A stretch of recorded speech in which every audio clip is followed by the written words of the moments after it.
simulating right now? What's actually going to be happening here in a few minutes?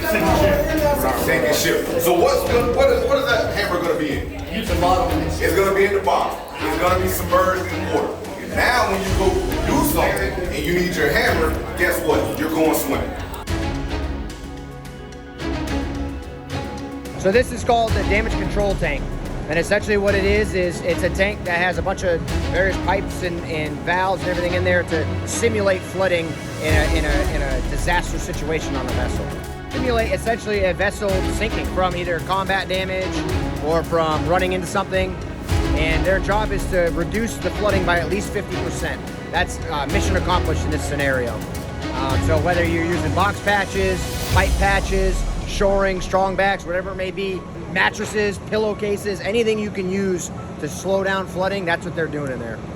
So the biggest thing they learn is, number one, is teamwork. So they learn teamwork. They got to be able to talk to each other. As people can see, they're yelling up for objects, and they got to kind of have an idea of what they need and where they need them.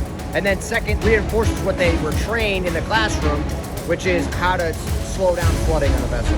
My favorite part is watching their faces when they get in there and see, oh man, this is the real deal. And they get in there and then they quickly overcome it, and they're like, okay, we got to get to work. That's my favorite part. Absolutely the most important lesson is teamwork. You're in a stressful environment, the water's going, everything's echoing, and it's loud, you can't really hear, you're getting soaking wet, but in the end, you got to come together and get through this event, and that's how we build teams, is through stress and cohesion.